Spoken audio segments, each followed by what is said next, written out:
Thank you. Thank you, everyone. Thank you, each one of you, for coming here today. I'm so happy, as you can imagine, to be here. So really, really welcome each one of you, everyone who really made an effort to come here. I want to acknowledge that and recognize you came from east, west, north, south of this beautiful planet we have, our home, Earth. So thank you for coming. Thank you also for those of you who are following us through live streaming. We welcome you also to this place, to this room. We are deeply grateful for the opportunity to be here in this very special place, the Peace Palace. There is a meaning behind this place to the world. But there is also a meaning for the Earth Charter Initiative, because in May 95, 30 years ago, we came here to the Peace Palace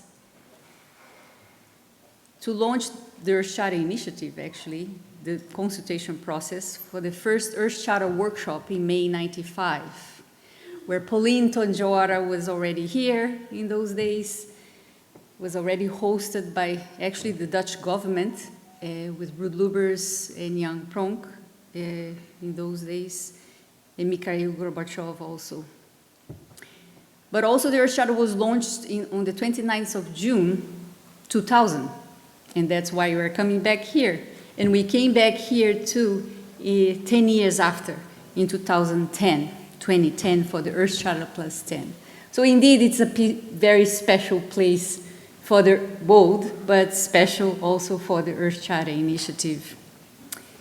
We are very grateful for nature, for allowing us to be here, for the air we breathe. Thank you.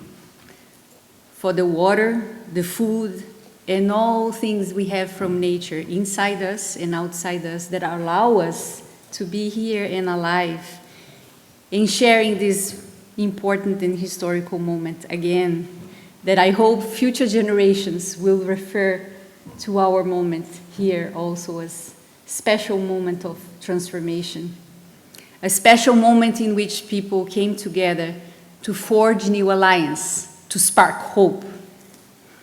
So thank you for being here. I want to thank, obviously, the Dutch committee that helped us to put this together, Paul Lubbers, Ali de Rooijk, and the many others, among them Veronique Swinkel, who got together in a Dutch committee to envision this event together with us nearly a year ago. Yes, things take time, but it requires vision and working together in collaboration with many others. But the Earth Charter Initiative is more than this group here, so I want to acknowledge those Earth Charter young leaders, Earth Charter educators, affiliated organizations and partner organizations that are around the world, but we're not able to be here. I want to bring them to this room too. So thank you, each one of you, for being here, and for those of you who are following us through live streaming, that are making the Earth Charter a living document. Because we could have the Earth Charter and just put it on the shelves or on the walls, but it really only has its meaning when we make something out of it from within the context where we are. So thank you for making it happen. The Earth Charter is certainly much more than a document, although we see it as an ethical foundation. We see it as an ethical compass, as a comprehensive instrument for us to use, again, as an ethical compass that has a very life-centric approach.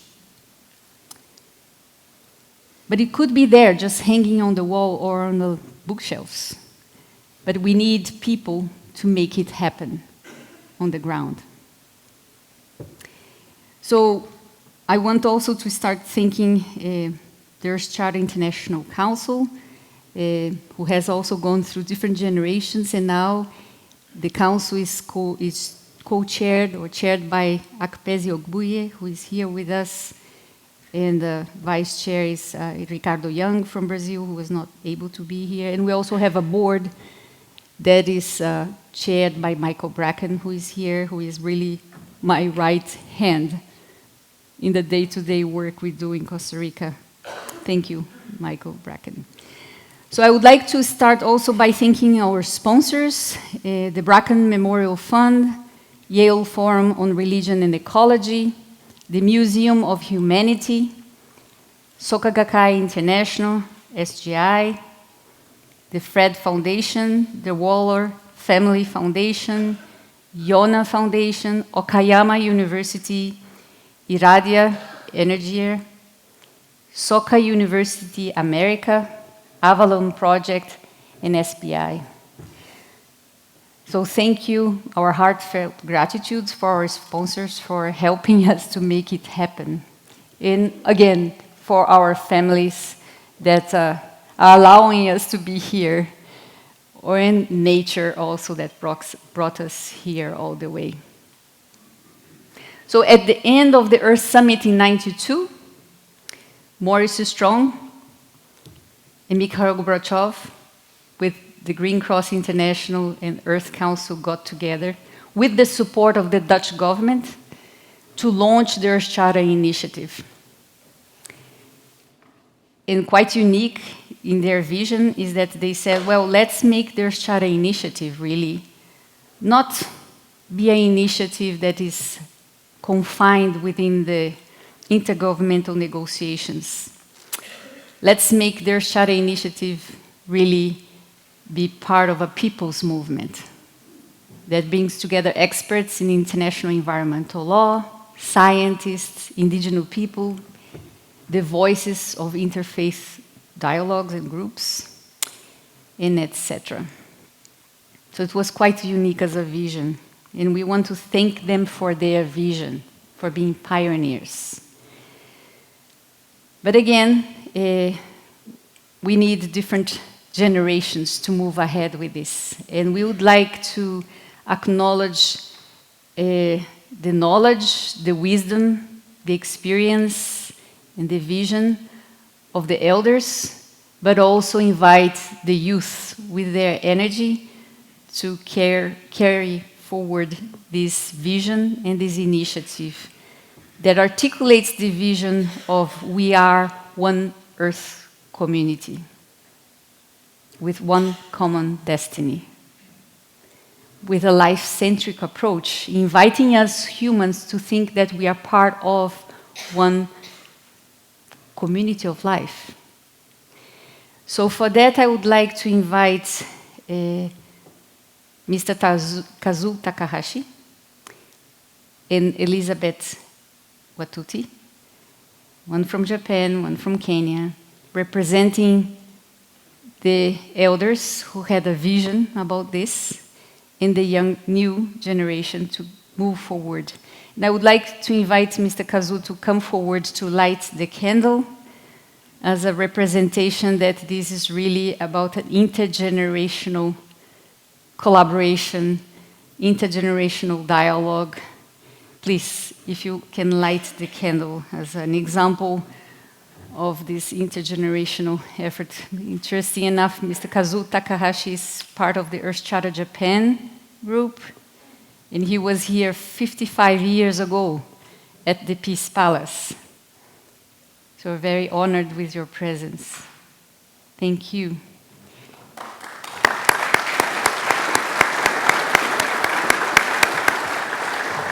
Thank you, Mr. Kazuo, for also keeping your energy in making their Charter alive in Japan and for being here. Elizabeth Wathuti, if you, on behalf of the new generation, Elizabeth is part of the Green Generation Kenya, and if you can light the candle on behalf of the new generation as a symbol of intergenerational collaboration. Thank you.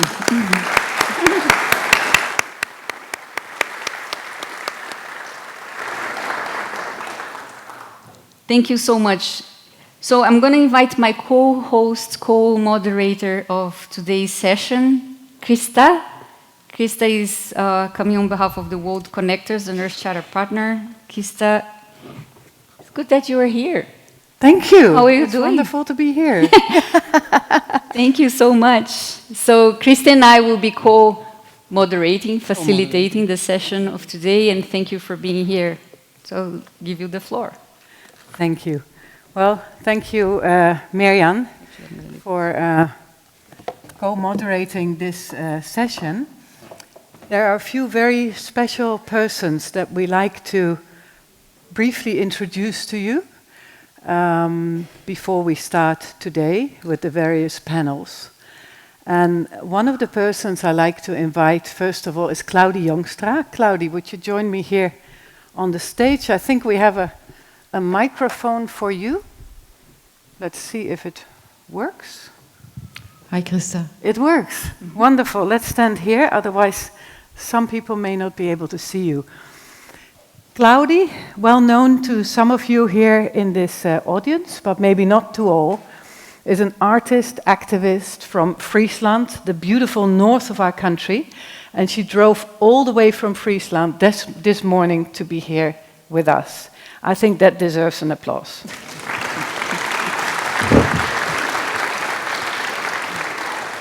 She hardly had time for a cup of coffee, so we'll make up for that, hopefully. Now, Claudy is an artist activist who works in Friesland with her own flock of sheep and her own plants as natural dye for her beautiful architectural artworks. And one work you see in the back of this hall, and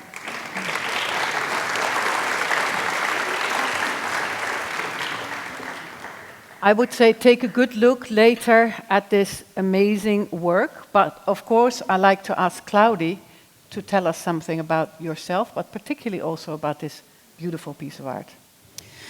The title of this work is called, I hope that I pronounce it well, Guernica de la Ecología, inspired by Picasso's Guernica. It has the same size as Picasso's original. It was my interpretation of this artwork of Picasso, because Picasso's work was about genocide. This is about ecocide. This is about monoculture. This is about, I think, exploitation of land and soil. So this was my soft pamphlet to bring awareness to people. It's a special piece because it's also traveling. It goes towards conferences. We organize debates and panel discussions around this work to bring people together, because everything in this work comes from nature.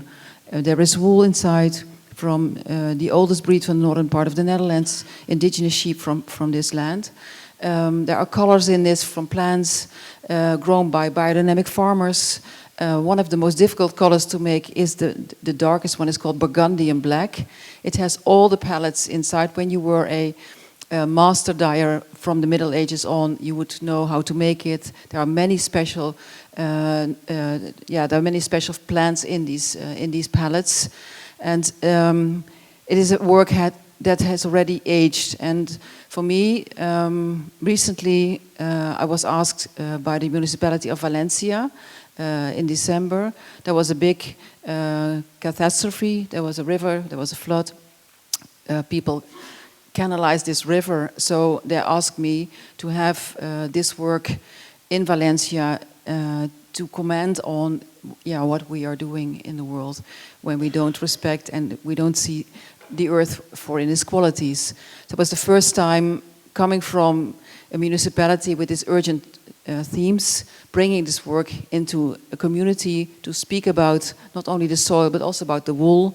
Spain is a country completely, the DNA of Spain is wool, but at the moment there is no awareness of that. We forget about it. So that's what my mission is in my life, to work with wool, make these tapestries for the last 30 years. You can keep that.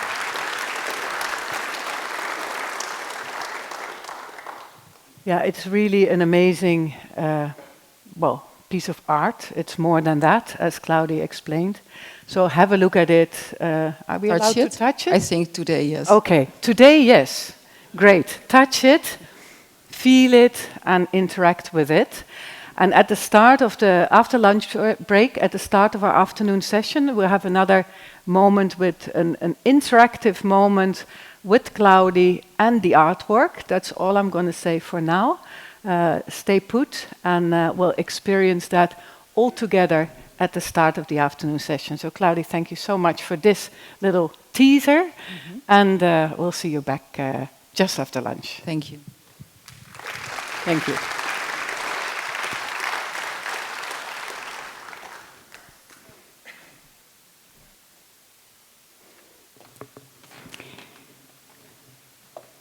So there is something special that's happening in this meeting. We are asking everybody to be deep listeners. What does that mean, deep listeners? We often want to speak and have someone to hear us. Yeah. But how does it happen when we invite ourselves to be deep listeners? So this is actually quite interesting, but the whole idea is to listen from different angles. What do you think is deep listener? Also to listen to the things that are not being said. Uh-huh. And it's also maybe to listen to nature, to try to bring the nature in our mind psyche. Yeah, and to bring in the voices that are not here. Future generations, maybe. Future generations. Okay, so we invite everybody to be these deep listeners. But there is actually a specific group that has that task. I would like them to stand up. Odette, Chloe, Thelma, and Lavinia. So Chloe, Thelma, Lavinia, Odette, and Kiki. So we have invited them to have a specific role and to be deep listeners, and we are going to listen from them at the end of the day. Is that right? So thank you for the idea and for bringing this to us as also as a learning process for us, all of us, to be deep listeners. Are you going to be a deep listener? I'm going to try my best. Well, if you forget, I will remind you during the day. Thank you. Okay? Thank you. Good. Thank you. Thank you, Christa. So you can stay there. So now let's invite Elizabeth Wathuti to come to the floor. Elizabeth, we are happy that you are here. So please, we can just stay here to listen to our dear Elizabeth Wathuti coming from Green Generation Kenya. Yeah, good. Wherever you want. Yeah, I mean, wherever you... Because there's a mic there. Okay. Yeah. Mm-hmm. Good morning, everyone. So, before we begin, I want to invite us all to take a deep breath, to feel the weight of what it actually means to be gathered here today for Earth, which is our common home. I want us to take a deep breath to feel the air we breathe and see nature's beautiful vicinity. And I would ask you to imagine being in the deserts in Dubai or somewhere in the Sahel region in Africa, how hot it gets and how dry it gets. Few animals there, if any, and perhaps scattered shrubs. Or even imagine that your house is filled by dirty flash floods, washing waste from the plastic polluted streets and streams on your bed and couch. And your grandchild is crying sick because they can't comprehend what exactly is happening. So you can come back now. So that could actually be the future of our future generations. A future where children have to read about elephants the way we do with mammoths. A future of nature preserved only in picture books and not on a safari experience or hike to see and feel nature as you do and as we do today. So when we speak of the earth, we do not only speak for ourselves. We also speak for those who came before and those who are yet to be born. We speak for the children who will inherit the choices we make today and the actions we take or fail to take today. So today I ask you to imagine them here with us. the future generations, your great-great-grandchild, or your grandniece or nephew, standing with us here today, listening to our reasoning, watching us, and even holding us to account, what would they ask of us? Would they hope that we protect, restore, and reimagine how we treat nature and how we treat our planet? What kind of ancestors will we choose to be? I come from a community where when the elders make decisions, they ask, will this heal our land? Will it honor life in all its forms? Because I believe that true peace is not just the absence of conflict. It is the presence of justice, of balance and harmony with nature, and of care that flows from us into the future. So the big question is, will we be the generation that watched our earth go down the drain, or the one that did everything to keep it green, healthy, safe, and clean for all? The choice is ours to make. So today and throughout this week, as we celebrate the Earth Charter at 25, I ask you to intentionally and actionably consider your contribution to being a responsible ancestry, handing over our serene world to the future generations, because this is what we call intergenerational justice. Thank you.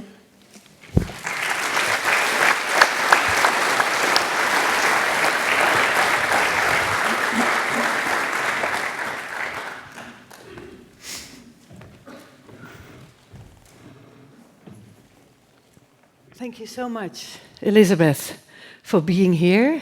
It's wonderful you made it here. And for your words that inspire, I think, our day and give it the right energy to start.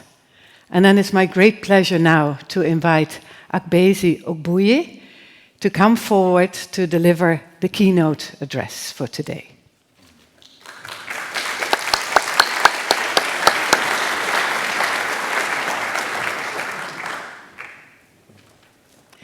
And Akpezi, it was already said, maybe for many of you, she doesn't need an introduction. But for those of you who don't know her, she is the chair of Earth Charter International Council, and she had a distinguished career in law, environmental education, and development. And she has received several awards and distinctions for her work and her dedication. The floor is yours. Thank you very much, Christine. Good morning, everyone. I bring heartfelt greetings and love. I would like to thank the organizing committee of this masterful 25th anniversary convocation of the Earth Charter International for inviting me to give this keynote. I honor them and the beautiful country of the Netherlands that is hosting us. I ride on the shoulders of the outstanding past and present members of the Earth Charter Council. You can find some of them here, they're all here. As well as the board, executive board. I also acknowledge with deep appreciation the dedication of the executive director of ECI and her diligent team to the vision and mission of the Earth Charter as providing a moral compass for national and intergovernmental relations and global business. I am grateful for the support of my husband, Tony Ogbuiwe, and my sisters from Kenya. Most significantly, I thank God who has preserved our lives and preserved this magnificent Peace Palace built in 1913 as a physical embodiment of humanity's yearning for peace and cooperation. It is not a coincidence that 25 years after the Earth Charter was signed, we have returned to testify to the words of the Earth Charter that the spirit of human solidarity and kinship with all life is strengthened when we live with reverence for the mystery of being, gratitude for the gift of life, and humility regarding the human place in nature. Those were words from the Earth Charter. I am full of inspiration and new knowledge from our elders who spoke yesterday. They're all seated here. The earlier speakers and the young people since we commenced this anniversary celebration. And I thank all profusely for the words of wisdom that have been shared so passionately and convincingly. I acknowledge the representatives from the Indigenous Knowledge Center International, Indigenous leader from Mexico, and the indefatigable Rabbi Abraham Kazua Takahashi, Rick Clarkson, Severn Cullis-Suzuki, and Pauline Tangura. These are elders who were here 25 years ago. This indeed is an intergenerational gathering, a gathering for the future. I have been asked to speak on One Earth Community, navigating the challenges of our time. Since I have a very limited time and my heart is full, I will start by a few reflections on the world we live in, and then take us on a journey on how the global community can navigate the challenges of our time to the future we want using the Earth Charter. I will be proposing that the Earth Charter's call for community is the critical ingredient needed to fill the ethical vacuum in managing our current challenges as we negotiate our paths towards 2030 and beyond. I will end with a message to our youth. Let's go. You'll agree with me, just by looking around, that we live in a breathtaking, beautiful planet.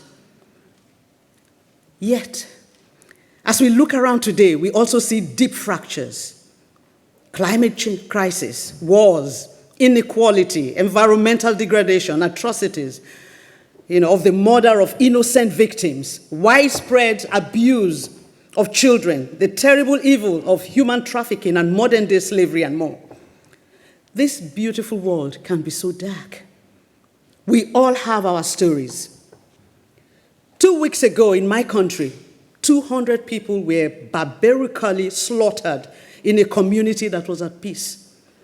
This incident of banditry, though underreported, is a constant threat in my part of the world. The world indeed stands at a crossroad.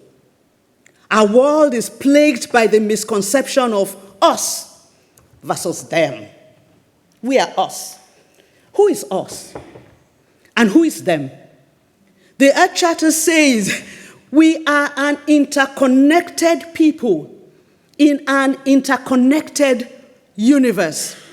It says in the midst of a magnificent diversity of cultures and life forms, we are one human family and one community with a common destiny.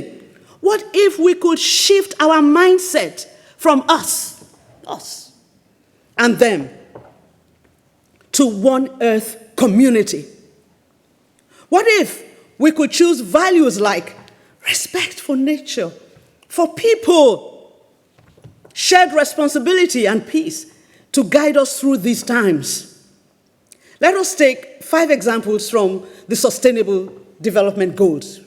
We say no goal, yeah, we're proud. Goal 1, no poverty. But then imagine, but we still have poverty, Imagine if we inject into it justice and human dignity from the Earth Charter. These will have to be written into every action we take. And what will the actions look like? They will look like you will ensure fair distribution of resources and opportunities. You will design poverty alleviation programs with respect for the autonomy and voices of the poor. You will avoid exploitation and uphold social justice. Let's go to goal 2, zero hunger. Inject the Earth Charter. That means injecting equity and compassion. What will you see? You will promote fair access to nutritious food and not just any dump. You would respect cultural food practices. You will reduce food waste as a moral responsibility to others. We've had a lot to eat here. I hope none of us took more than we needed. Let's go to climate change, goal 13. We inject intergenerational justice and stewardship, what would we see? We'll be reducing emissions, not just for today, but for future generations. Just like Alide counted her footprints and said, I'm not going to travel for some years. And she's been planting trees. There's so many ways, so many things we could do to contribute. We would uphold climate justice for communities most affected. There has to be justice. We will engage in truthful communication about climate risk. Let me jump to goal 16. Peace, justice, and strong institutions like this institution. We inject into it integrity, accountability, and human rights. What do we see? We would fight corruption and promote transparent governance. What we have today, we have international and global financial institutions giving loans to corrupt leaders. And you know those leaders are just squandering the money. And then 10 years, 20 years, you want to ask their children, future generation, innocent men, to pay for it. That's not justice. That's not sowing for peace. If you know a leader is corrupt, hold him accountable. If he's not accountable, get him to pay for the money. If you're giving out loans for future generations, then you have to be responsible. So fight corruption. If you use this, that is what you'll do. You'll ensure access to justice for all. You will uphold freedom, safety, and participation in civic life. Let me take a last one because of time. Partnerships for the goals. Partnerships. If we add this, you will add solidarity, mutual respect, so that we can build partnerships on trust, on equality, on shared values, not on us day. We can avoid exploitative aid and instead promote true collaboration. We can share resources and knowledge equitably. You see, incorporating ethical principles into each of the 17 sustainable goals means grounding every goal in values like human dignity, fairness, respect, responsibility, transparency, and inclusiveness. Justice isn't a moral choice. It's a survival imperative. Peace is not passive. It can't be passive. It's built through daily choices and the work that institutions like the Peace Palace do every day. Now, these are iconic words of the Earth Charter. In the midst of a magnificent diversity of cultures and life forms, we are one human family and one community captures the possibility of a new story for humanity. The Earth Charter doesn't offer a quick fix, but it offers a new story.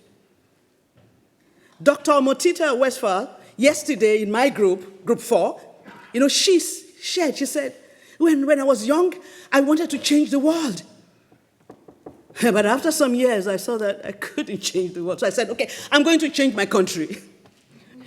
She found she couldn't. Then she said, I'm going to change my city. She couldn't. Then she said, all right then, I'm going to change my family. She found she couldn't. I said, okay, I'll change myself. And she's succeeding. She's beginning to succeed. She's here. Thank you for sharing that story. Yes. So it's about stories. Now let me tell you a story about community.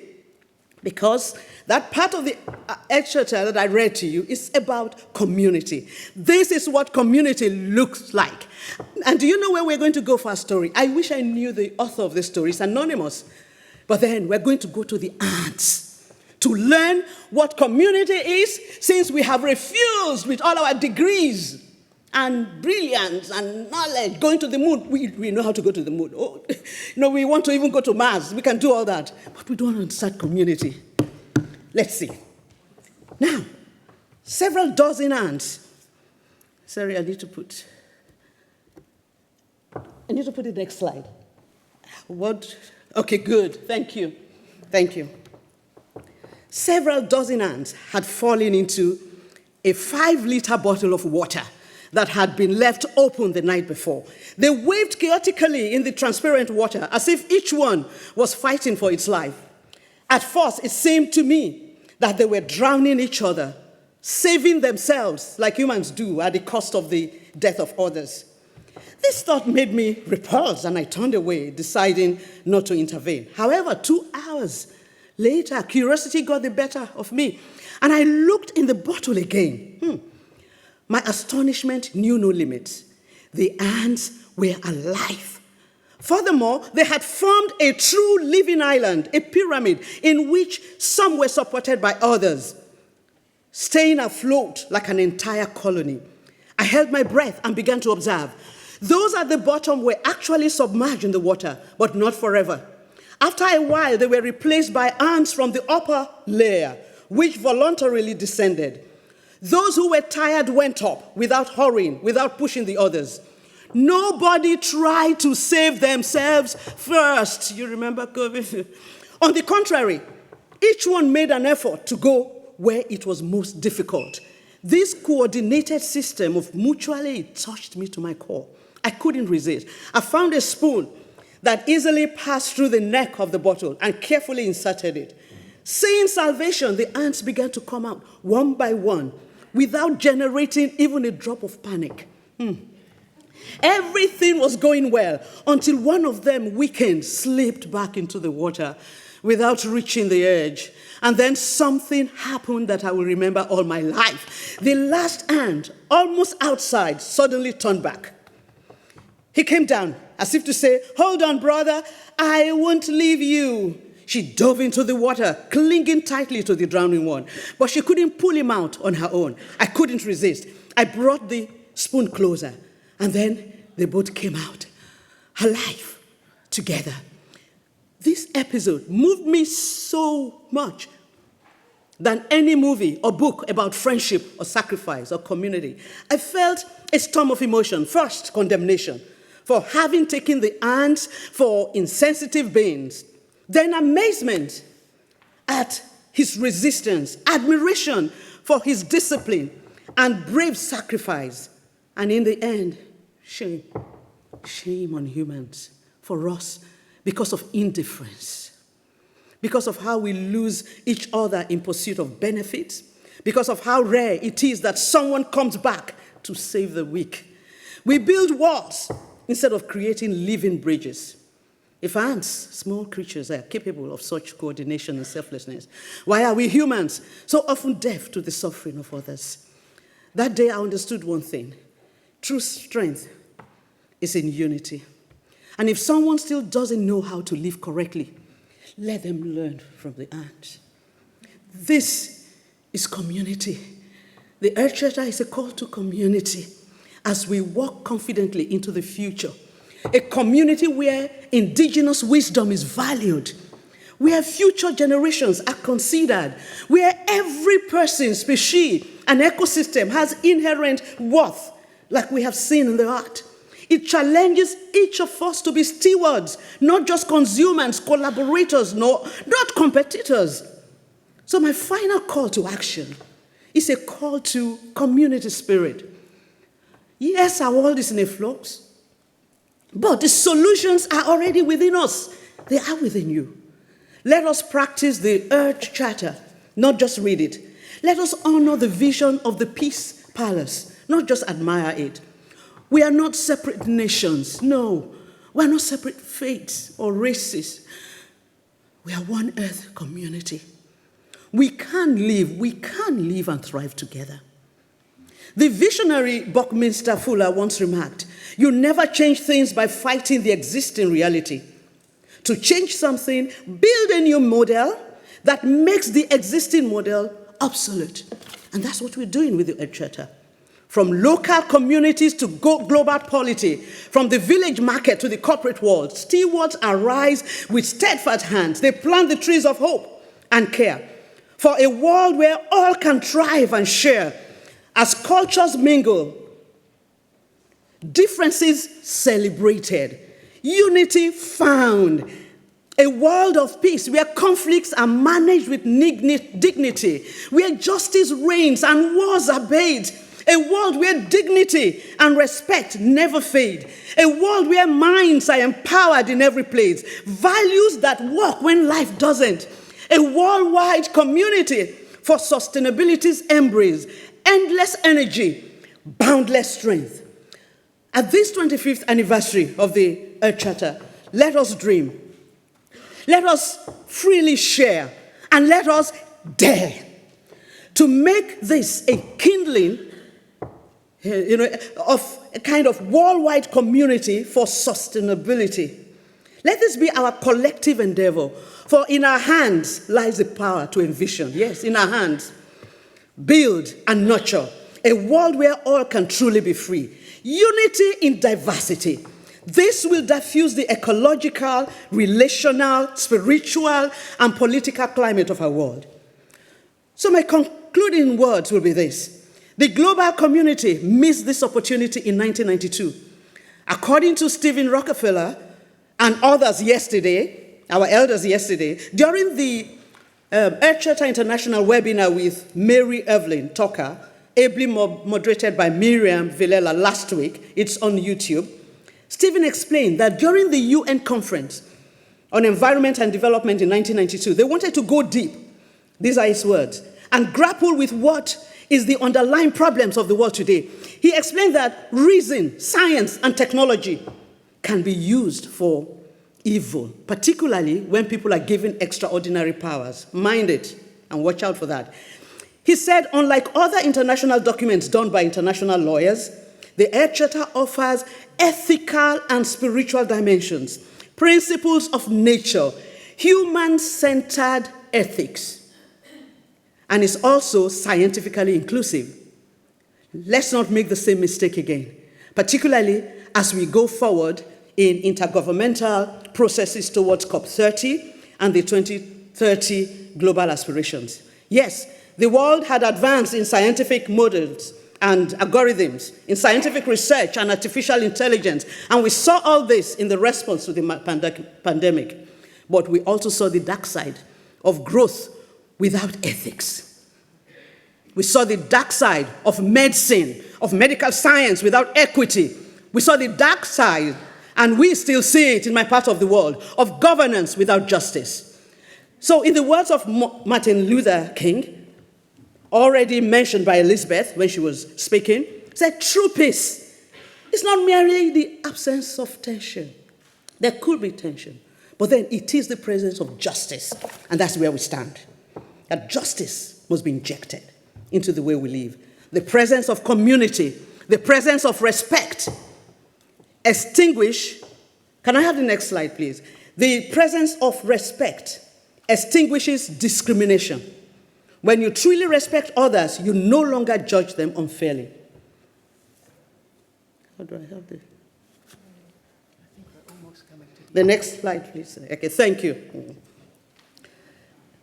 When you truly, then taking ownership, the presence of care, extinguishes indifference. And these are from the Earth Charter. Genuine care means you can't look away from somebody's pain. The presence of integrity extinguishes deception. Where justice thrives, power cannot be used to abuse or exploit. The presence of reverence extinguishes destruction. The presence of trust extinguishes suspicion. In the atmosphere of trust, fear and doubt fade away. The presence of resilience extinguishes defeat. Resilient people may fall, but they never stay down. And you can also take it the other way. If you have the presence of discrimination extinguishes respect. The presence of neglect extinguishes responsibility, and so on and so forth. Let me just have 3 minutes to round up. Okay, thank you. So my key messages are these.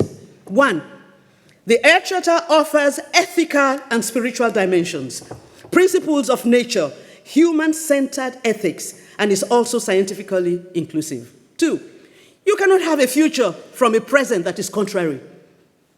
You'll be laboring in vain. The future we want must be grounded in a present that is embedded in ethical foundations. 3, all voices must be valued. Community is a call for unity, not uniformity and control, nor you versus us. one look at the world around us fall, and you'll quickly find that peace is not going to make itself. Peacemaking requires action, yours and mine. And just getting some 2 minutes from my brilliant moderator so that I can give this message to the youth. Now for the young people, we appreciate you very much, and this is for you. I know the night is visible, I agree. There is a sense of insecurity, dissatisfaction, frustration, darkness that is so foreboding. Climate change, and others, hunger, wars, and so on. But every solution comes with a price tag in our system. Green economy, there has to be money. Green growth, green wealth. People just have to make money. This is the world we have built for you, we're sorry. Those in power getting richer, stealing unabashedly from their citizens and future. It's like the battle for the wild and for the future is lost. But I hear the sound of the missing generation, youths from all nations, unsung by the media, forgotten by governments. Here they come. Can I have the next slide, please? Here they come from the cities, villages, schools, markets, creeks, students, boarding teachers, scientists, politicians, and so on, working resolutely for the wild and for the future, planting trees, conducting research, great men and women. They are holding the fort, here a little, there a little, living and spreading the message of love and respect for human nature, declaring that even if the night is here to stay, there can be stars in the night, and we will be the stars. We will shine brightly. We are coming out of our hiding. We will transform the night over the wild. We will burst out in our zillions. We will shine forth in our host. For no night remains night when overtaken by stars. Yes, no night remains night when overtaken by stars. Yes, epilogue. And here I will just say, blessed are the peacemakers, for they shall be called the children of God. Wado, thank you very much. Thank you.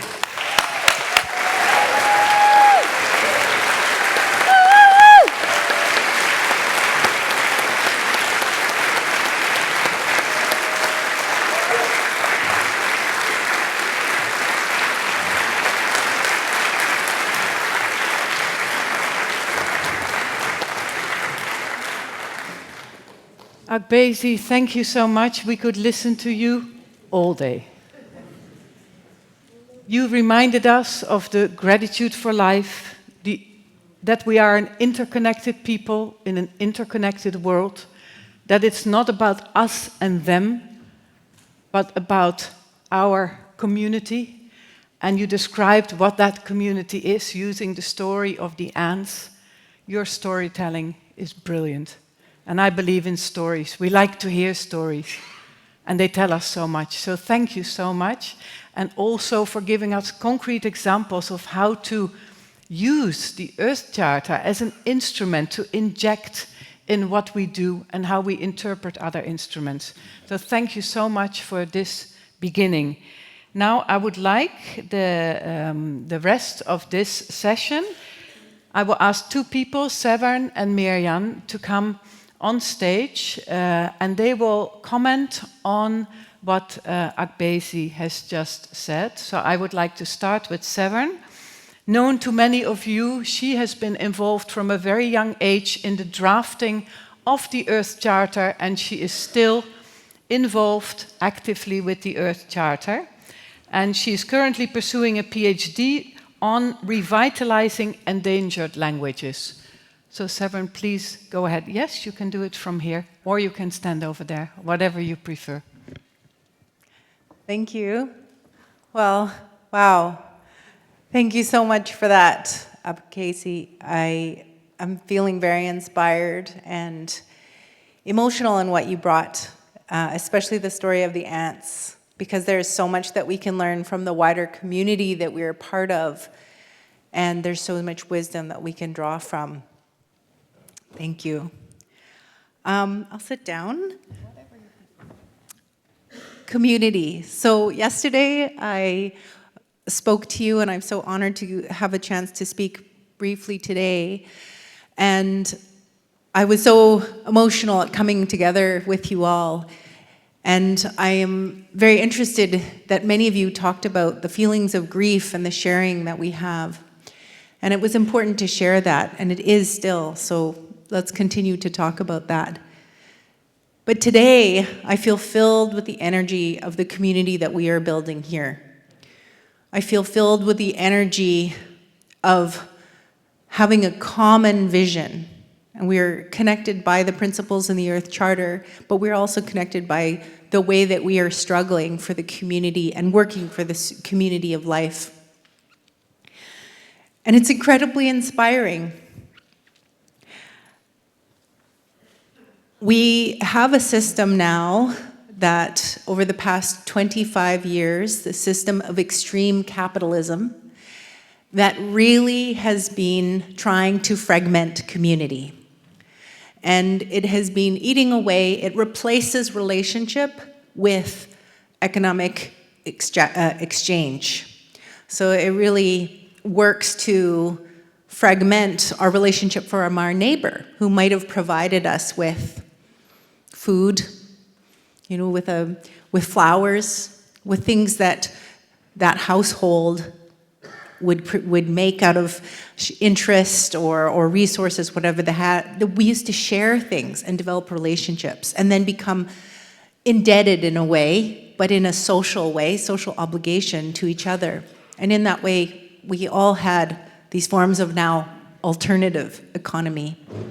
And so capitalism has really been doing that, and it's really been doing that not only, obviously, in nations and places that have been colonized with the idea of capitalism, but even in the Western world, even in the so-called developed countries, it is disintegrating our communities. And in my community in Vancouver, as one example, I grew up in Vancouver. It was a wonderful city. I lived in a neighborhood. I knew children on my street. We were friends with our neighbors. And our city, in the last maybe 20 years, was constantly elevated, you know, the international ratings, the best place in the world to live, best city in the world. And then in the last few decades, this has changed. The cost of our houses, the housing market, has transformed the city. I moved back to my childhood house 4 years ago, and what I saw was a totally different landscape. There are hardly any children on that street, because now only millionaires can live on that street. There are hardly any elders who live on that street. And there is no community. Nobody knows each other. And we don't have a feeling that we know who lives next door. And this matters because climate crisis is coming. And a few years ago in Vancouver, which is in a rainforest ecosystem, we have started to experience drought. And I remember moving to Vancouver and was only there for a little while, not knowing anybody and really shocked that we didn't know each other anymore, and knowing we were running out of water as a city. And my feeling of vulnerability, I had such fear. What if people start rioting? What if people start stealing each other's water? I had no security, even in this wealthy city of Vancouver. I was scared. And I realized, because I moved from a small community, in our village we have about 1,000 people, I realized that community truly is our most strong form of resilience against climate crisis. We will be able to weather the crises, any crises, if we have community, if we can help each other. And this is our greatest challenge because extreme capitalism has done such a good job at fragmenting community, but it is our greatest superpower. And what do humans like to do? We like to build community. It's in us, it's what we do. And over the last 48 hours just engaging with you all. I can feel us doing it. We just do it. It is in us. We are community builders. We are survivors. And so even as I feel this at this moment, we are so vulnerable because we've become so fragmented. I also know that our tendency, our natural who we are, our identity, is to build community. And we will find that once again because it is simply who we are. Thank you.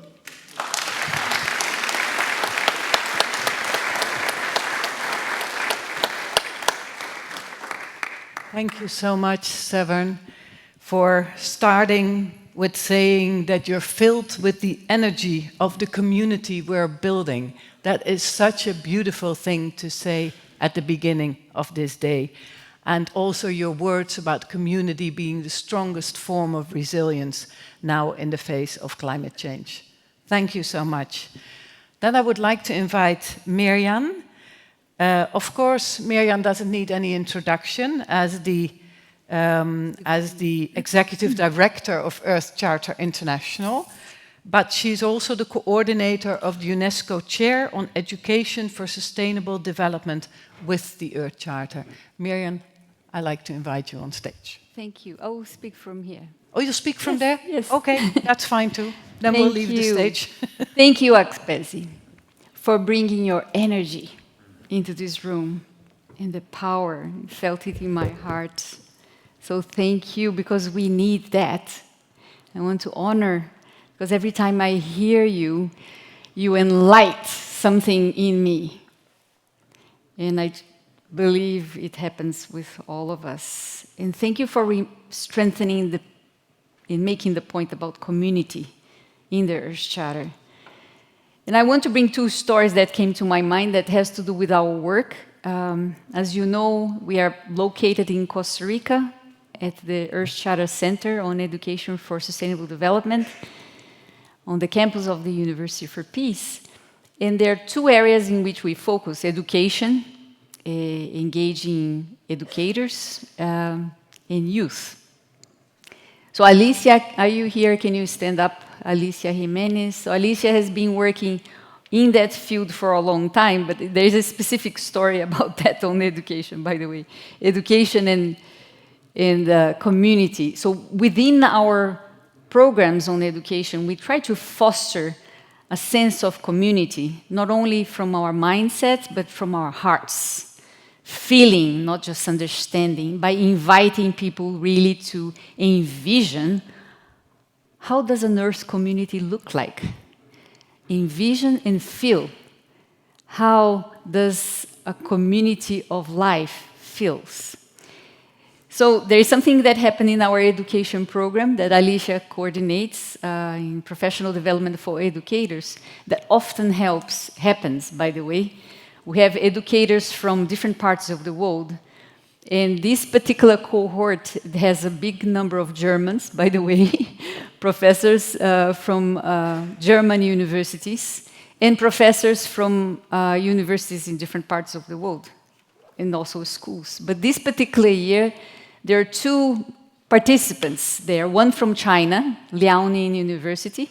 She's a professor of linguistics.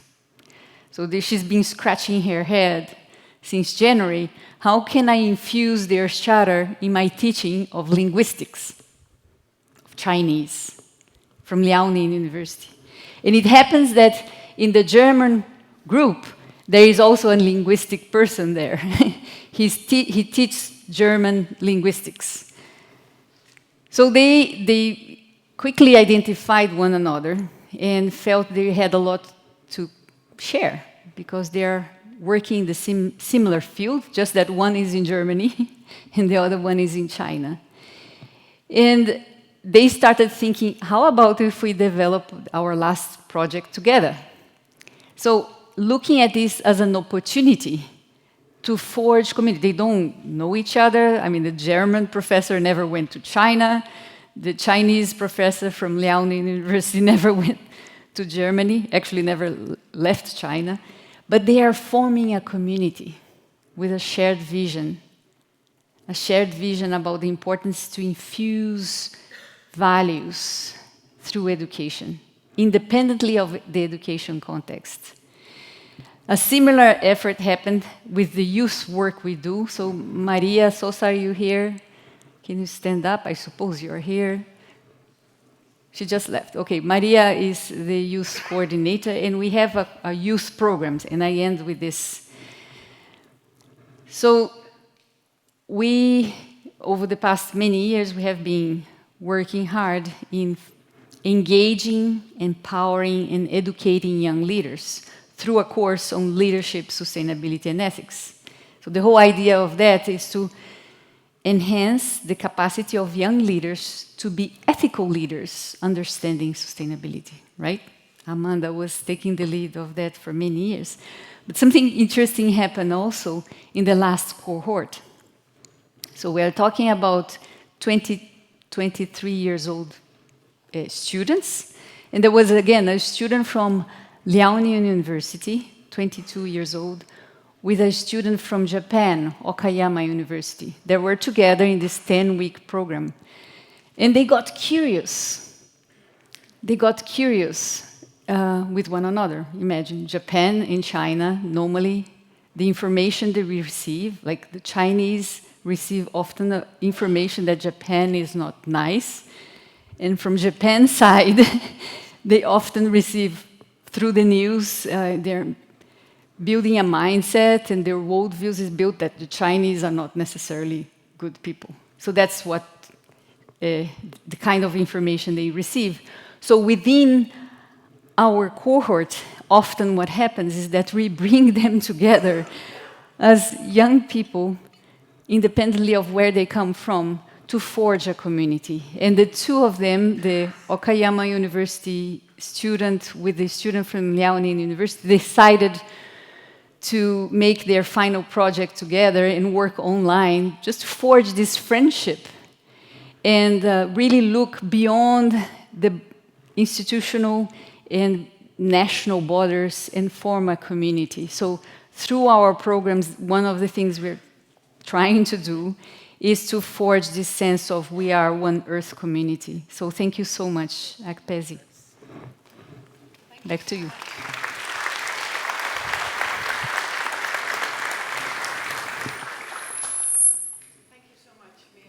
For mentioning some concrete examples of community. I would like to ask Severn and Akpezi and Mirian to come and sit here on the stage because we have time for some questions. So I hope you have some burning questions that you would like to ask Akpezi, Mirian, or Severn. Can I see some hands, please, for any questions? I can give you a microphone. A microphone can come to you if I can get it. Wait. I can't get it out of here. Can you get it out? It gives you some time to think about a question. I see a question here. Can I just have a show of hands? If there are any more questions, I see a question there. Okay, great. I see 4 questions for the moment. We won't have time for all the questions, so we'll start with this gentleman. There's a whole day to come, and there's many opportunities for questions. Let's listen to, well, I saw actually now 6 by now already, but we'll take 4 questions, and then we ask the panelists to respond to that.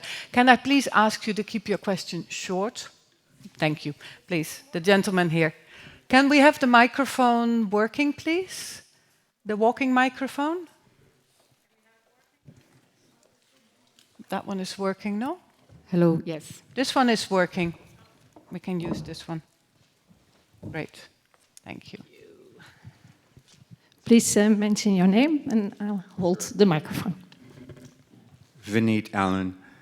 My question is, what do you feel is the most important steps that we can take collectively to make sure that we get the Earth Charter and its principles into more mainstream culture and awareness? Thank you so much. Before you ask the question, can you please say your name and also your organization? Yes, over there, please. Oh. I have to hand it off. Ooh, Short. that's dangerous. Thank you. Thank you to the three of you, Akpezi. It's a comment and a question as well. My name is Jane Kilonzo from Kenya, and I wear different hats. I serve on boards, several boards in Kenya, and I also serve on the Council of the Earth Charter. So, Akpezi, as you were speaking, I could relate because you were talking Africa quite a bit, and that's because you're also from Africa. And I don't know how we can do this, but we have such diverse problems. In Africa right now, it's about justice. It's about hunger. There are other continents that don't feel that. And bringing together a community that has different needs, I find it quite challenging because people have to relate to another community. And I don't have an answer to this, but I'm just wondering, what are your thoughts around bringing together a community that has totally different needs?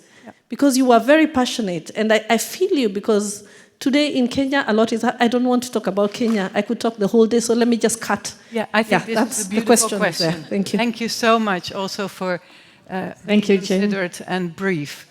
I saw a question there, Kiki. Yes?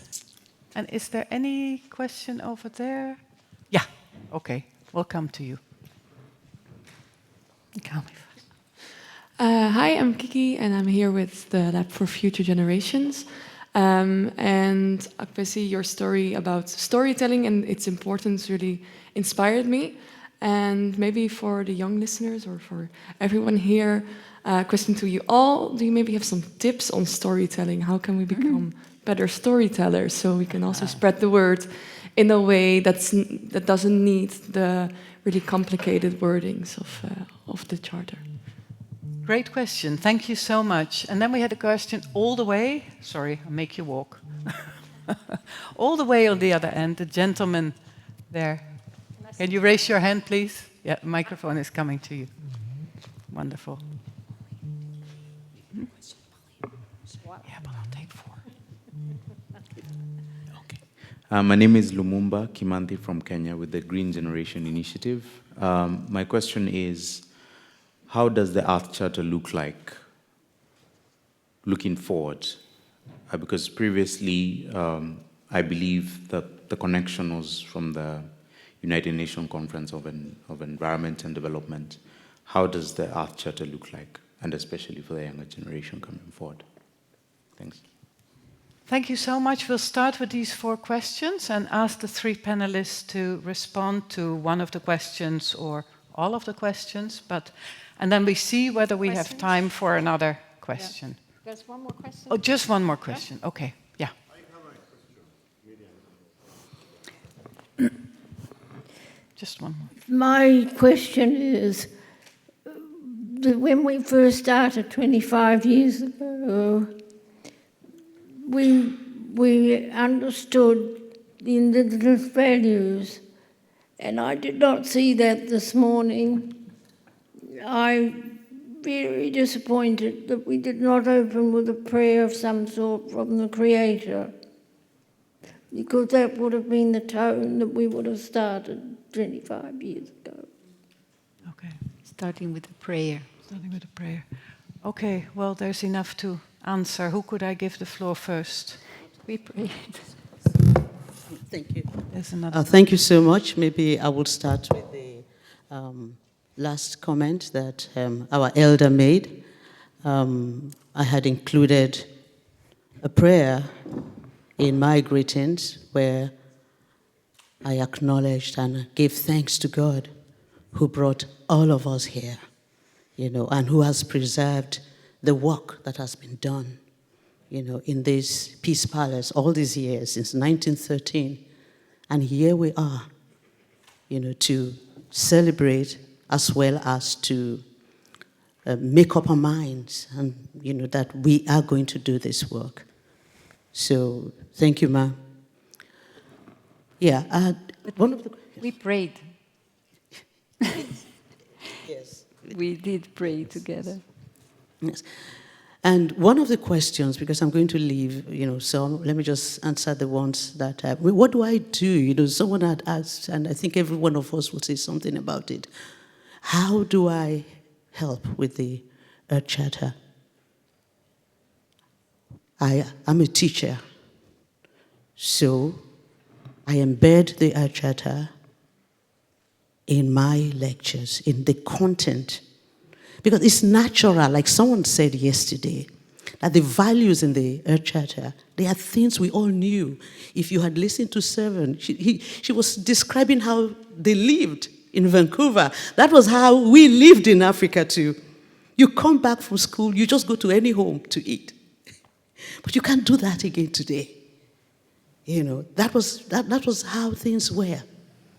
So these ethics are ethics that if we need to live, if we want to survive as a community, we need to embed it in our work. If you are in government, like for this meeting, we had sent, and the committee here helped me. We wanted to get the head of service of the civil service of Nigeria to be here, so that she can see how she can use the Earth Charter, you know, to transform the way we work in government. But she couldn't get her visa on time. She would have been here. You know, so there are things. So how can you, where are you? At what point are you? Use it. Make sure that the Earth Charter is visible in your office, in your work. Even if you don't have access to politicians, you have access in the work you do. Somebody that does very well with the Earth Charter is the chairman of the ECI board. He, the moment he started using the Earth Charter, he's transformed his company. You know, they use it every day. Maybe he's going to have time to talk to us about it. So where are you? Use it. Then on storytelling. Storytelling, I guess because I have lived with so much pain and people, I work with real people, my heart is always moved. I told you 2 weeks ago, not far from where I live, a sleeping community. Bandits went in there and just slaughtered 200. I mean, just like that. I mean, how can you be comfortable? How will you not talk from your heart? This happens every day. And let me combine it with what Jane asked. When we bring people like this, it's good to bring people together. I know you don't know that pain, but like the ants, you can help me. When people continue to give money to our leaders as loans for my children to pay, there is nothing. Loans that they use to just go everywhere, to, you know, move around, you don't see it on ground. It does not put drugs in the hospital. It does not build schools for children. Those loans. And then you expect in 50 years, 20 years, for our children and grandchildren to pay back. You know, so it's good for you to know the numbers of people that have died in my country are more than all those that died in Ukraine, Israel, and so put together. So it's good for us to know so that you can ask questions and you can see how you can help Nigeria, how you can be a spokesman where you are, so that things can be different. So you can help me. And for storytelling, I collect stories. I love stories. I love to listen, you know, to stories and to learn from stories. So the more you listen to others, to listen to their stories, the more you will develop that heart, you know, to be able to use stories, you know, to help, to speak, to illustrate. We can talk more. Thank you so much. Let me stop here. Thank you so much, Akpezi. Severn, would you? Thank you. So many good questions. I want to respond first to the question about storytelling. We've already heard so much. This is such a good question. One thing that I think is very important is to know what your story is. And I was just talking to some amazing women just outside here amongst us who we were talking about knowing your story. And it's knowing where you come from and why you're involved. And so it can be as simple as saying, you know, I was a child and I heard a story and it impacted me so much. Or I had an experience, and what that experience was, it impacted me so much, I had to start speaking out, or I had to learn more, or I had to do something. And that is why I eventually am here on this stage. But knowing what your story is a very important point, because that's your story, that's your starting point, and that belongs to you. Mm-hmm. And then another piece that I've learned from storytellers and professionals, professional storytellers or story keepers, I should say, is when you tell a story, you really need to acknowledge where the story comes from. Mm-hmm. And so we can learn from each other's stories. We can even tell each other's stories, but we always have to say whose story it is. And so I've already heard some stories from my new friend and learned something about Nigeria, and I will share that they are from a member of the Earth Charter Council who is from Nigeria, Akpezi. And I will tell her story, but with her name and with and keeping in mind whose story that is. So a very important teaching. I also wanted to respond to what Pauline was saying. One amazing thing, and I realize I've been sharing a lot of challenging stories about my country, and there's also inspiring stories, and this is to be human, is we are very flawed, and we are also amazing. And in Canada, there has been a sea change, a change of how we engage publicly, at least in our dialogue with our Indigenous people. Mm-hmm. And now, just in the last 5-10 years, at every event, we have a land acknowledgement at the beginning. And so that's when usually elders from the local nation, the hosts of the territory, come and give a welcome or open with a prayer. And it's now becoming part of our culture. And it's wonderful and it's important. And so I just want to acknowledge what Pauline has said, and maybe we can think about how we can integrate some ceremony from wherever we are, or from people who have those traditions. And finally, to Lumumba's question, thank you very much. How does the Earth Charter look like going forward? I think, there's been many things that have changed, and one, I think, is how we talk about the environment. And I say we, I guess, in the mainstream environmental conversation at Earth summits and big conferences, but also amongst ENGOs, kind of the mainstream dialogue, and it's changed. 25 years ago, we were talking about humans and how humans are dominating the Earth and destroying the Earth. And now, I think we have a different understanding. It's not humans. It's one mentality amongst humans, one mentality that has colonized all of us. And that is the idea that humans are at the top of all of life, that it's a triangle. And not only humans at the top, some humans are even at the top of that. And it's just this absolute pyramid. And that mentality amongst the humans, that is dominating and destroying the Earth. Actually, for the vast majority of human history, for the vast majority of humans on the Earth, we've actually lived really well with nature. We didn't get here because we were dominating all the time. And so actually, humans are not the problem. It's just one mentality, and there are so many alternatives. Humans are actually the answer. And I think this mentality is a really important shift, and Indigenous people, traditional peoples around the world still hold that answer.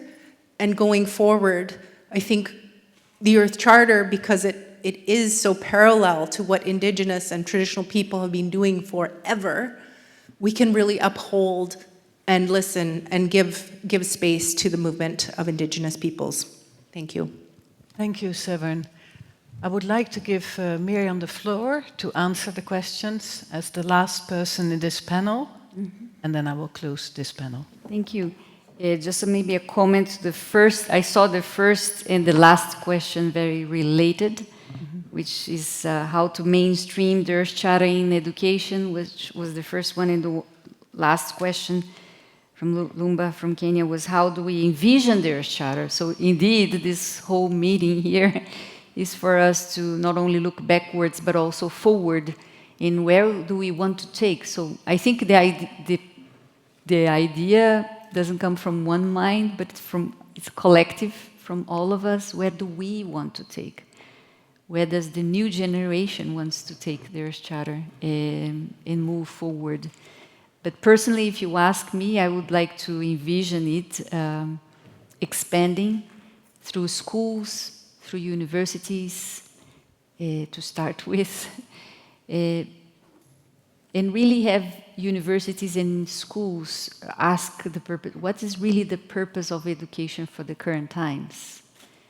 And the purpose of education for current times is really to nurture, I would say, the being more, rather than in the having more. Because currently education is there for us to think about having a better house, a better car, a better job.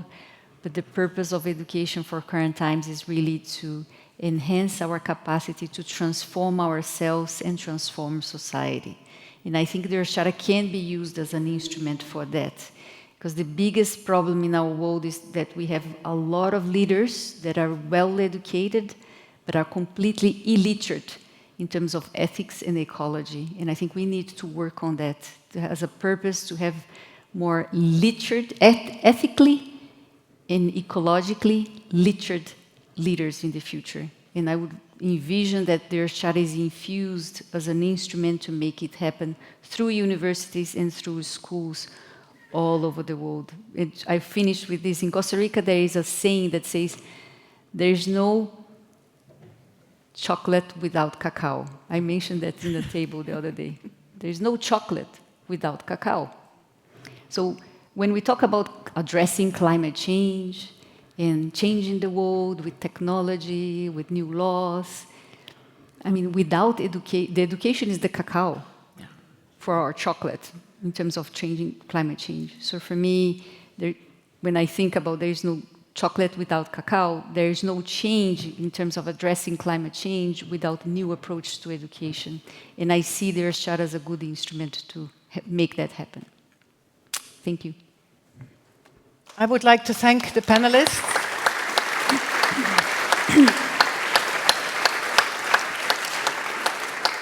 And also like to thank the audience for your participation. There's going to be more opportunity for questions and interaction. So if your question wasn't asked and answered now, there will be an opportunity later today. So thank you again, Severn, Akpezi, Mirian. Then I would like to ask you to return to your seat. Well, Mirian will stay here for the next panel. Yes.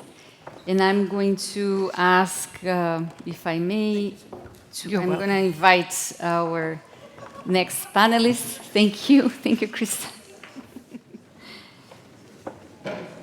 Sam Crowell, if I may invite you to come to the floor.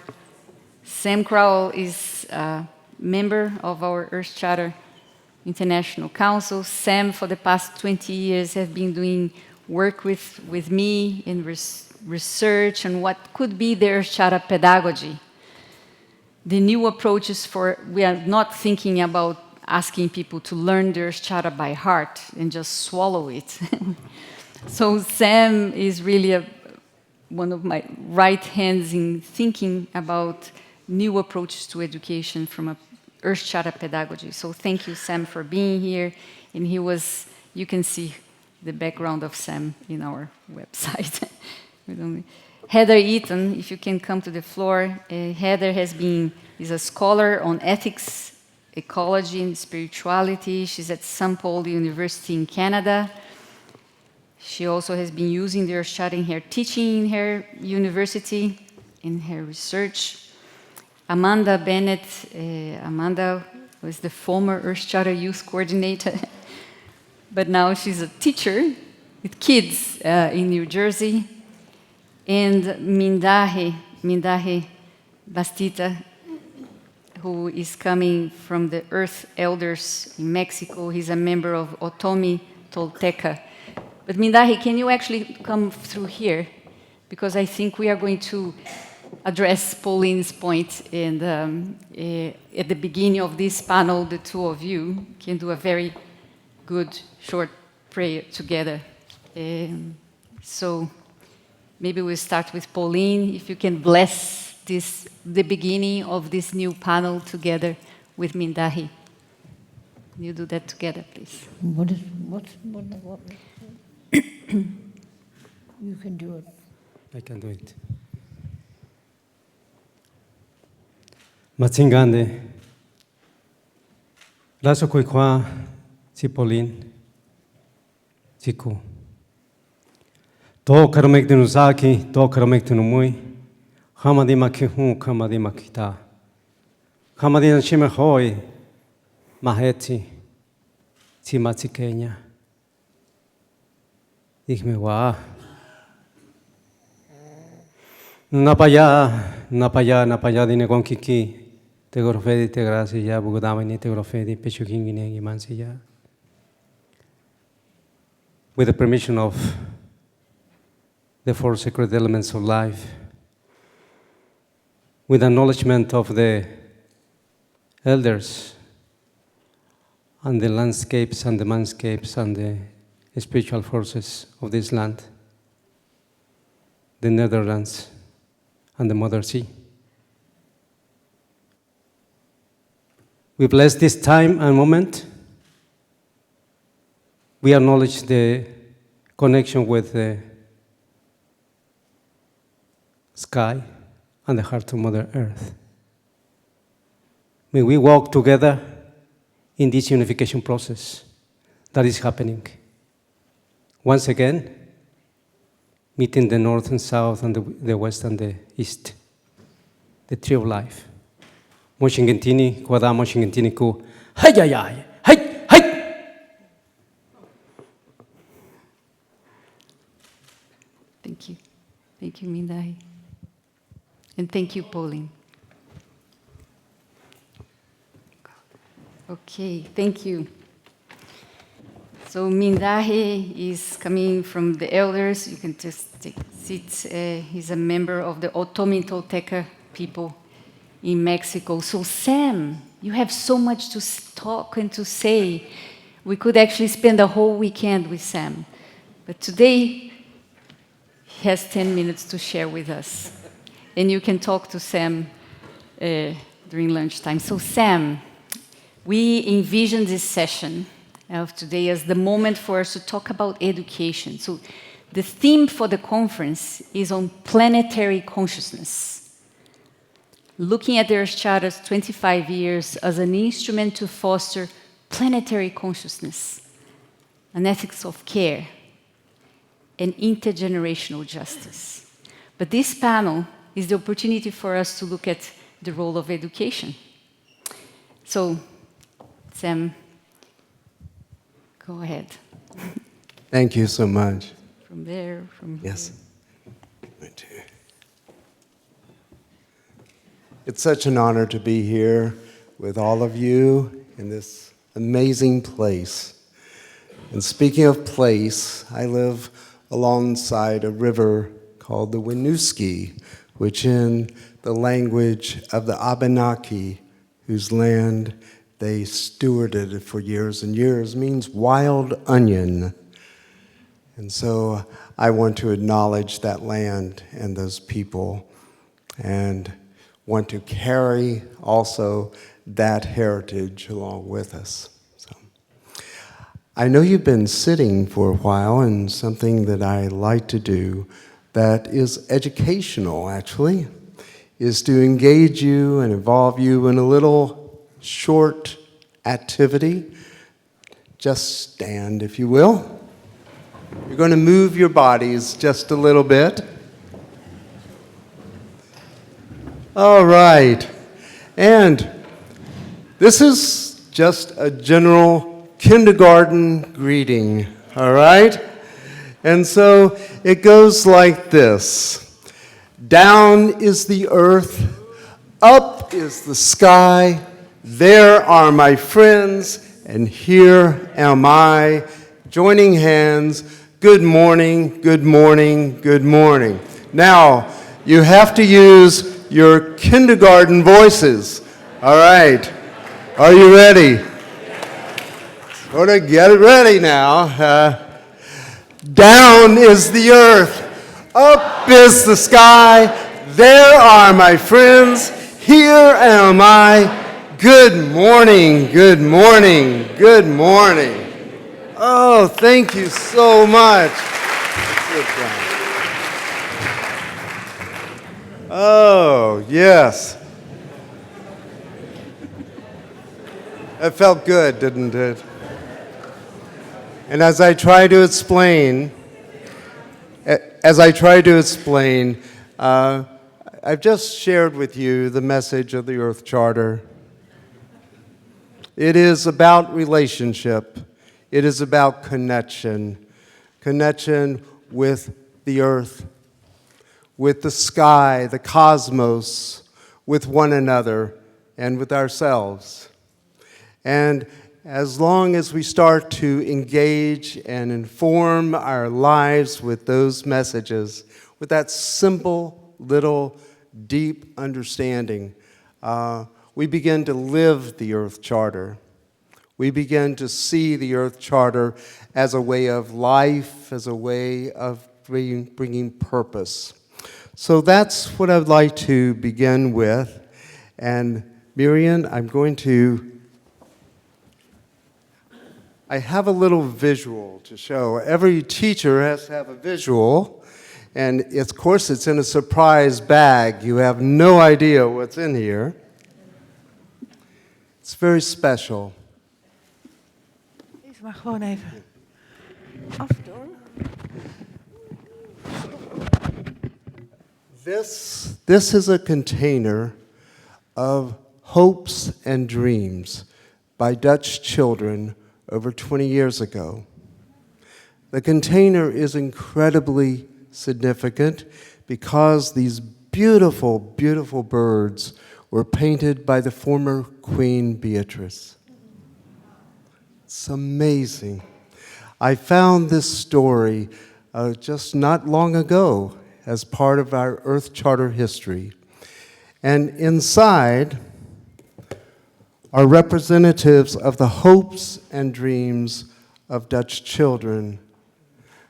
They each made this, and on the back is their names, their ages, and the thoughts that they had to be happy, to hold hands and be a community. On and on. I'm not going to share every contents, but I wanted to bring this back to the Netherlands and to honor your heritage and all of the things that you've done to bring hopes and dreams. And I want to use this idea of a container in terms of the Earth Charter message and education. Because in many, many cases, education, as we've talked about, does not have a sense of purpose, a sense of direction, unless we might say it's to gain information. But learning is not information processing. Intelligence is not information processing. It has little to do with what we're about as humans and the nature and the growth and the cultivation of our humanity. And that is the pedagogy, if you will, of the Earth Charter, to be a container for hopes and dreams, for being a container of the purposes that understanding, compassion, and love can bring to the world and also to our lives. One of the aspects that I would like to share just briefly, I have 3 reasons, 4 ways, and 6 outcomes. Sounds like a speech, doesn't it? But why use the Earth Charter in education? What's it about? Well, there are 3 basic reasons, I think, that are so important to remember. One of those reasons is that it is a values-based process not just a document, but how do we bring values into life? How do we bring them into living form in the way we treat one another, our relationship to information, to the earth, to the sky?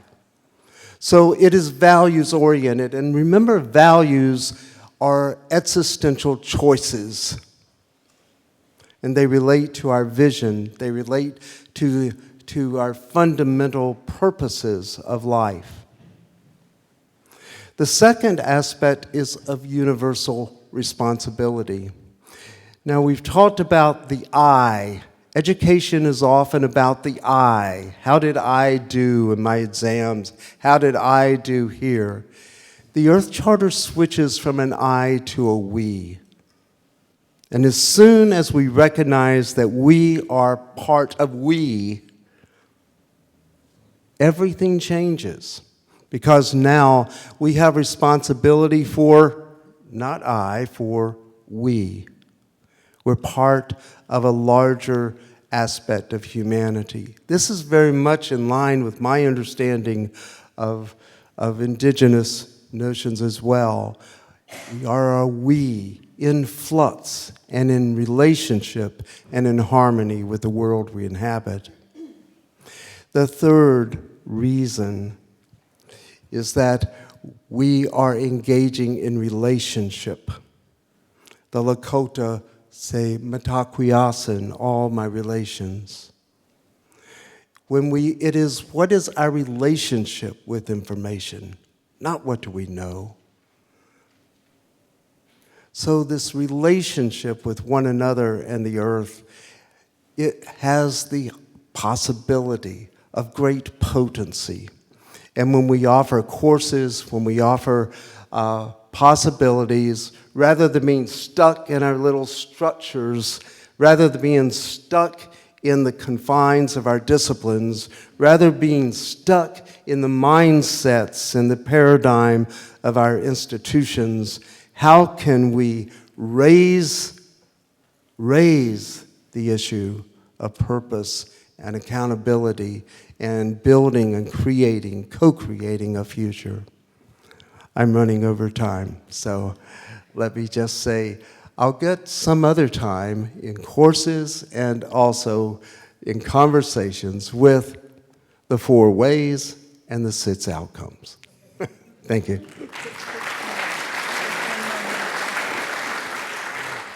She said 1 more minute, I'll get to the 6 outcomes. You can find it in the last principle of the Earth Charter. It is about peace. And if we were to say the 6 outcomes of an Earth Charter pedagogy, that particular principle says peace is the wholeness that comes with relationship to the right relationship with ourselves, with others, with our culture, with our nations, with the earth, and with the larger mystery of being of which we all are a part. So when we address education and we have those kinds of outcomes, they're very different from the percentages that we usually scale and measure on a test. So that's the Earth Charter pedagogy and education that I believe can be a container for the hopes and dreams of all of our children and those yet to come.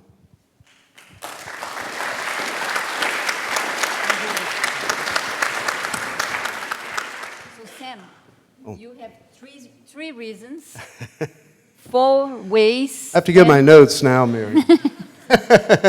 What was that just so first? What was that? 3 reasons? 3 reasons. Values-based. Values-based, we have different values. 3 reasons. Yes? 4 ways. 4 ways. And? 6 outcomes. And 6 outcomes. So the question could be, what are the 6 outcomes? We hold for that, right? No, I 3 just reasons, 4 ways, and? 6 outcomes. 6 outcomes. Are This you is curious? exam time, isn't it? Are you curious? Yeah. We'll come back to that. 346. Thank you, Sam. Heather, we would like to hear from you. Yes, please. Thanks very much, Mirian, and good morning to all of you.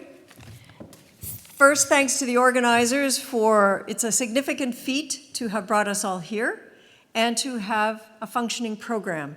So thank you so much to all who organized. There's a great deal involved.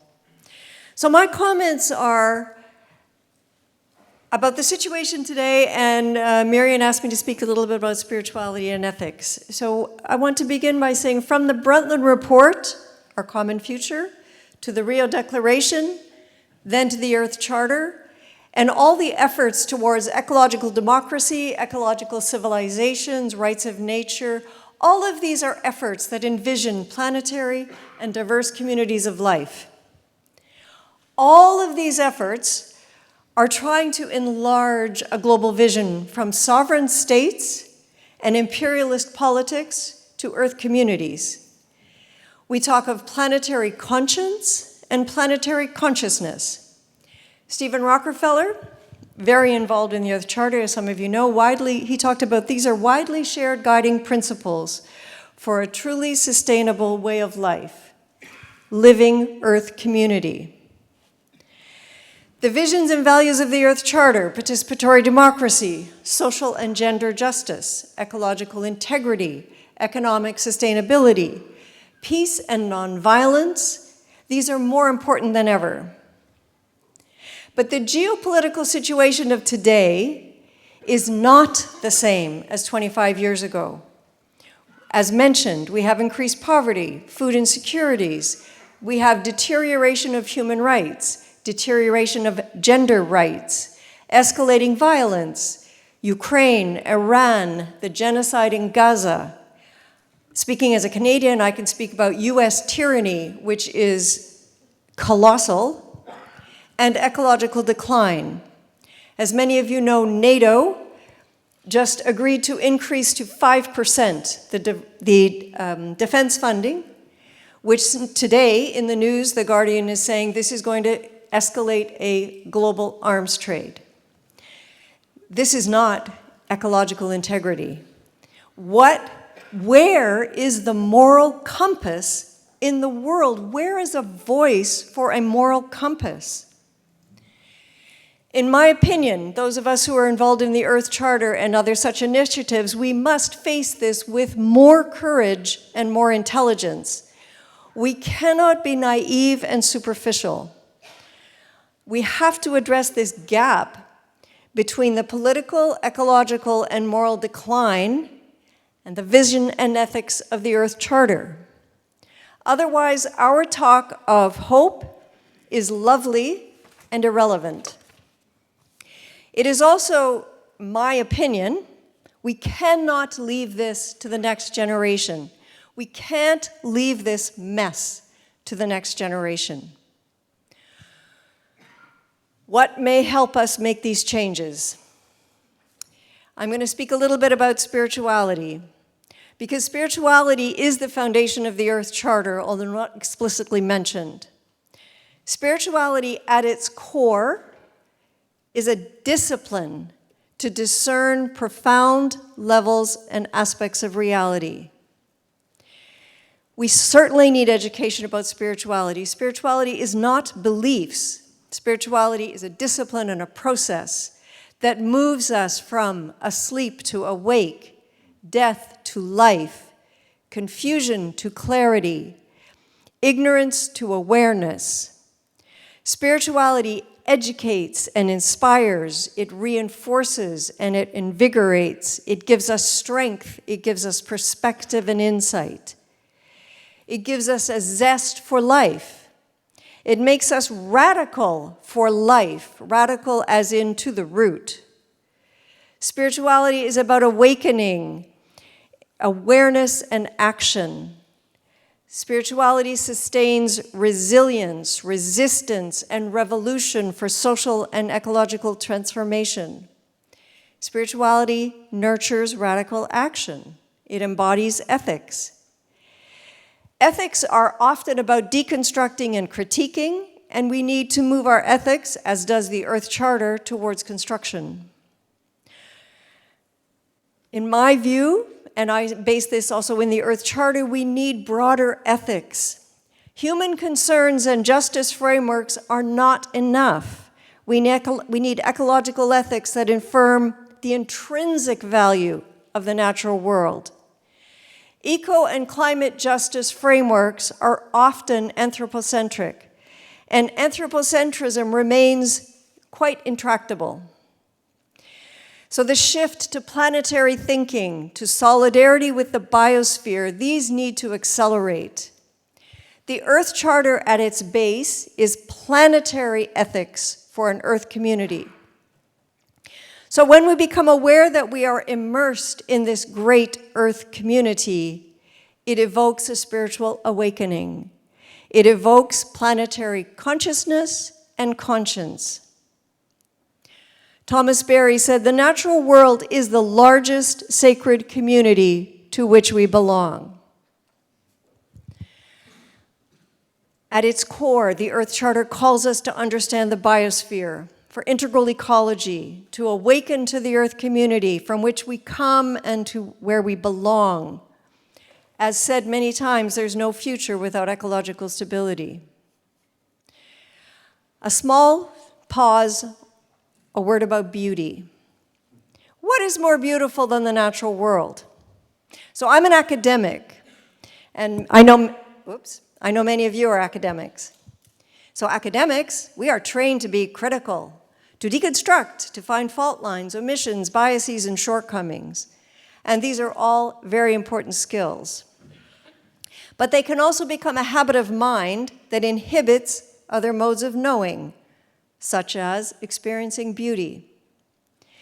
People notice a glorious sunset, they appreciate it, and then they return to the real work of dissecting and analyzing, scrutinizing theories, evaluating and judging. Experiencing beauty is nice.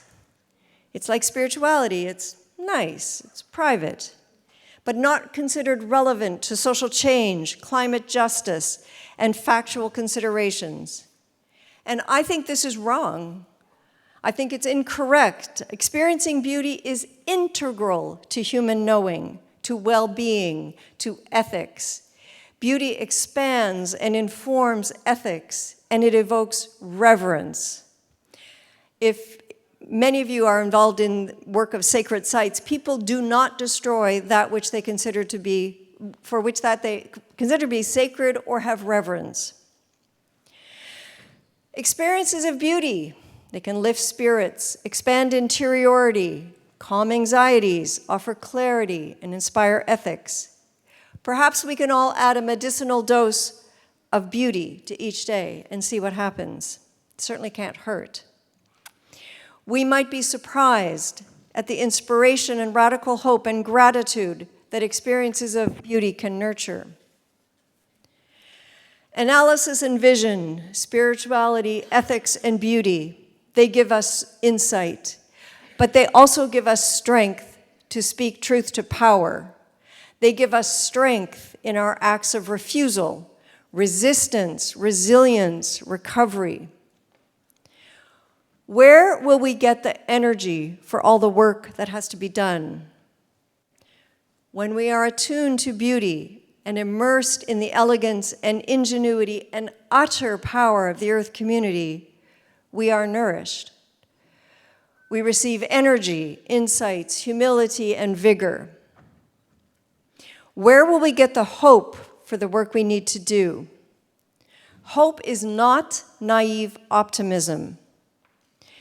So I'm going to take a quote from St. Augustine. The one patriarchal thing he did not say is that hope is a blend of anger and courage. Anger at the way things are, and courage to change the way things are. The earth can nurture hope.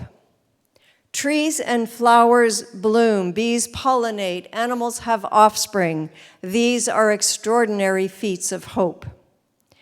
The earth is alive, and this earth nurtures hope. Thank you.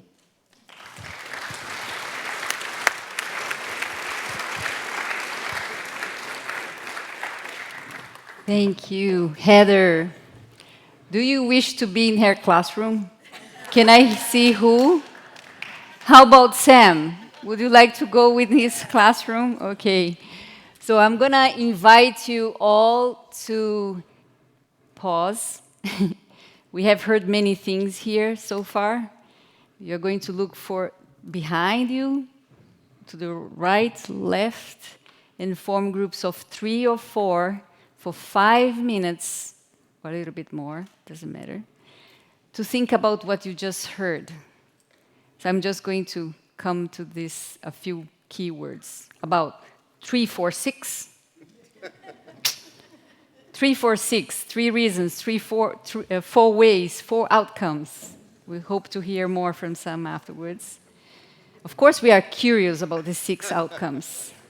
Maybe curious about what is this, a container painted by the Queen Beatrix. Wow, 2010, I think. And the children, so it comes from the Ark of Hope project on the Temenos book, sorry, Ark of Hope. I'll leave it here so that you can see. Container, beauty, reverence, sacred sites, spirituality. Thank you for reminding us that spirituality awakens us. I'll just end with this. On Thursday last week, we had 2 webinars, one in English, one in Spanish. Oh, one in Portuguese. One in English and one in Portuguese. The English one was with Mary Evelyn Tucker and Stephen Rockefeller, but the one in Portuguese was with Leonardo Boff. And he shared the same quote. So thank you for that, because people are struggling with this. Where do we get the energy from? Thank you for giving us good tips. And how do we address, how do we nurture our hope? So that quote you used, I think it's good for all of us. Thank you, Heather. So how about that?